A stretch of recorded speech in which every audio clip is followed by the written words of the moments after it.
we were talking about you-know-who's own COVID advisor, Dr. Scott Atlas. He is a neuroradiologist, and that's somebody who specializes in the use of radioactive substances, may be concerned with clinical imaging therapy and basic science of the central and peripheral nervous system, including but not limited to the brain, head, spine, and neck. It says nothing about him having anything, knowing anything about corona. So now he is saying that elderly people, because this may be their last year, families should bring all their elderly to their homes, when everyone is saying, let's not have a whole bunch of folks come out. So I'm going to ask you, sir, which of your elderly family members are you willing to sacrifice just to see if you're right?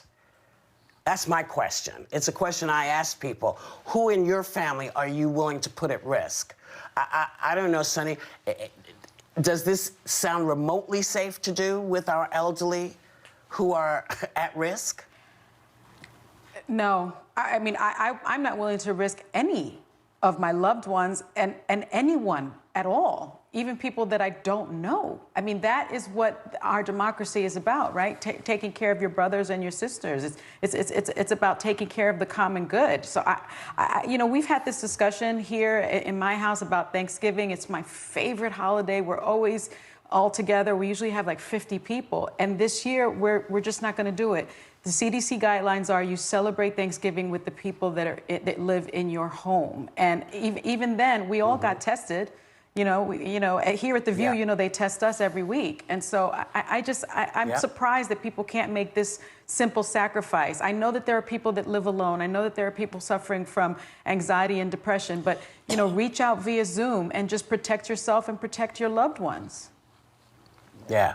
What do you think, Sarah? Is this Dr. Atlas making any kind of sense? Not to me. He says this could be their last Thanksgiving. Well, you might be ensuring it's their last Thanksgiving and other people's if you continue to expose people to this. But this always brings me back to the military. I think about the fact that we're skipping a Thanksgiving, and by skipping it, you can give gratitude with no company at all. So we will be celebrating Thanksgiving together. But there are military families that miss the birth of their own kids, like people serving in the military and the cost of the families they leave behind. They miss tons of things, every life moment possible to give us our daily rights. We can all do our part now and not celebrate Thanksgiving together. Do it remotely, do it by Zoom. Consider it your duty to this country right now to stay at home. Nobody's telling you can't have turkey, eat up. But you don't need to do that by exposing loved ones and other people in your community to this deadly virus. What about you, Joy? What's your thought on all this? Oh, well, as the unofficial spokesperson for the Social Security crowd, let me say to Dr. Atlas, this is not my last Thanksgiving, you embarrassing quack.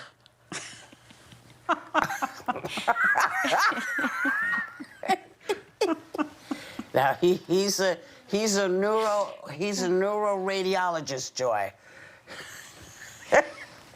Whatever happened to first do no harm? This guy is a menace to society, this man. Of course, Trump picks him because he only picks the best people. But, I mean, come on.